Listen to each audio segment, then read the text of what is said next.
The MS-06S Zaku 2 Char Custom, a classic, pretty much synonymous with everything Gundam. One of the most beloved grunt suits ever. Most people usually prefer Zaku's over Jim's.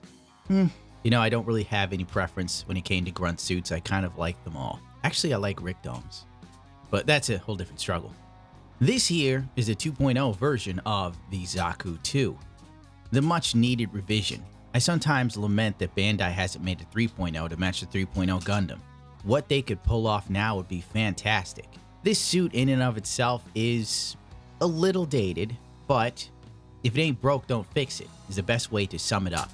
It is the usual articulation. If you hear crackling, that's my puppy enjoying her piece of beef.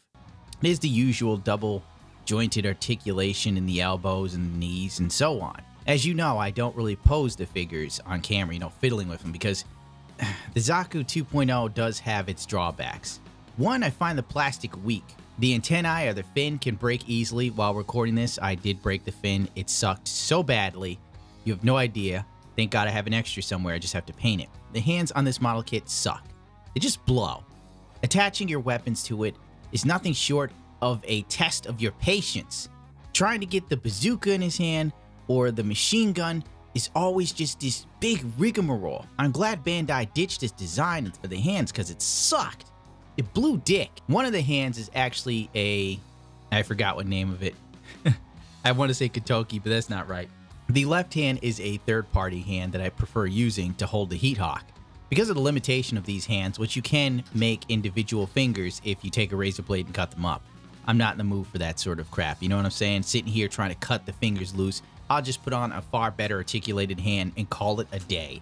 That was the move I made with this. Besides the hand sucking, the decals also blow ass. Ooh, you bastard. The dry transfers, decent. I like dry transfers. I like them a little bit more than water slides. The only down part is they don't work as well as water slides, but when they do work, they are a joy to paint. They look fantastic. They blend into the suit like a piece of art. Whereas the water slide decals, they work, but you got to do like a couple gloss coats to really make it look like it's part of the mobile suit. Once again, a little bit of a pain.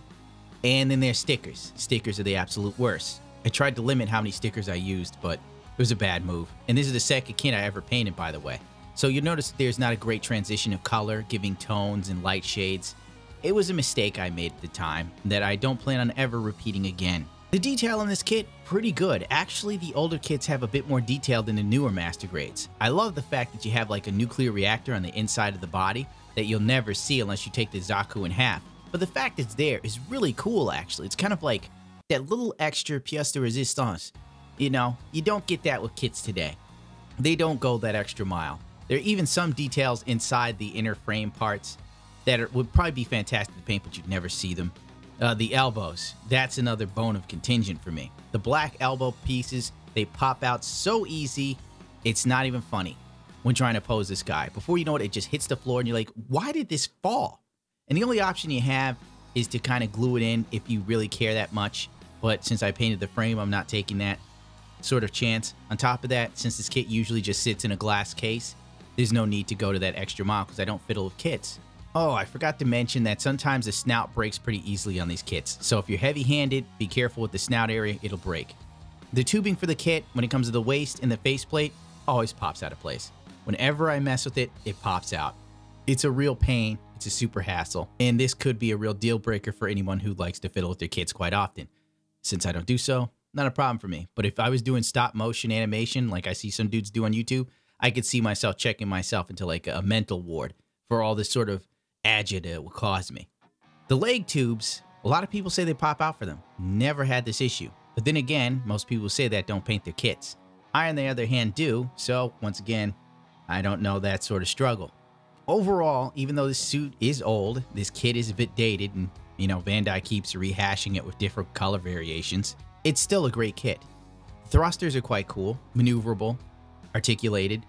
They have a slight ball joint to give a little bit of room of movement, and that's the best I could think of for it. Because frankly, this kit is, for me, it's borderline. It doesn't have too many gimmicks, but it still has some sort of charm, you know? The design was so good, I guess Bandai never had a need to redo it again. Even though I'd love to see a 3.0, it'll probably never happen. That said, I could recommend this to anyone who's a Char fan, especially someone painting. But please find water slide decals. At the time, I didn't know that like they didn't come with water slide decals, so I just used what I had on hand. And I now regret it looking at the kit here because it's like the stickers are just so ugly and they stick out so bad even on a painted kit. It's just such a bad move, and I can't remove them now.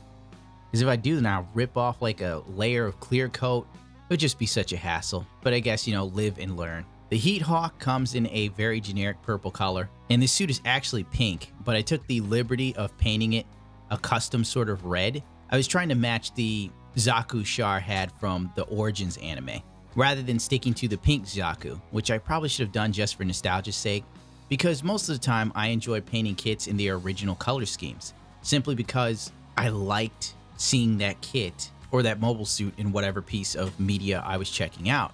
Therefore, I want to own a piece of that. And my thought process is to kind of get one kit that I could do in that color, and then maybe another one down the road that I can give some sort of funky, wild color scheme to and put my own spin on. Most people don't understand that. They usually just get on your ass. Oh, anyone can paint normal colors. If it was that easy, I think more people would paint, you know, just saying. The feet, can't say there's that much articulation. There's some, but it isn't anything mind-blowing by today's standards, you know, like the Origins Gundam. It's just enough. I will say that the level of detail in this kit is phenomenal, really. Like, that's the real bread and butter. If you were to take this apart and expose parts of the inner frame, you'd find probably more detail in this Zaku than you do in many modern master grades. I think like Bandai over time sort of moved away from the super hyper detail for some reason. Maybe it's to save money. Maybe they realize most people don't bother painting it.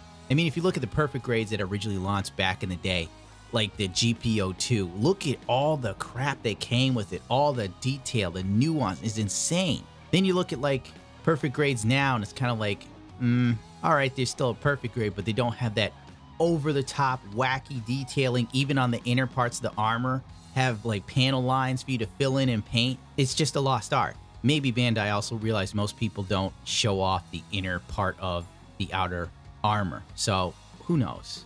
You know, I can only speculate what I think. But I will say this is probably one of the best aged master grades to date, in my opinion. If you love Zakus, if you love customizing and painting, the Zaku 2.0, whether it's Char or a normal one, can give you the freedom, really, to just stretch your creative legs that you might not find in many master grades today. And that's what's lovable about this suit, despite the horrible hands, the weapon holding mechanic. I didn't even talk about the drum actually having, you know, individual bullets on the inside. Well, not really, but you know, there's like a bullet drum. You can paint that too. You saw it earlier. I didn't even touch on that. Overall, I like this suit. Despite its shortcomings and flaws, it just has a special place in my glass case. Verdict, great suit. Crappy stickers. Get water slides if you can. If you can't get water slides for this, stick to only the dry transfers and just move on with your life. I would recommend painting the suit. It looks better painted too, in my personal opinion. And you'll notice that he's missing one thruster in the back of his leg. Someone will probably point that out. That's because when Choo Choo's alive, she ate it. And that's going to do it for me. Rate, comment, subscribe, so choose to. If not, to hell with it. Actually, no. Rate, comment, and subscribe. I need you to. Only you can prevent forest fires or YouTube kicking the ever-loving stuffing out of me. All right, just think of me as like Bob Ross of Gunpla, except I got a dirty mouth. Does that mean I don't have a right to exist, YouTube?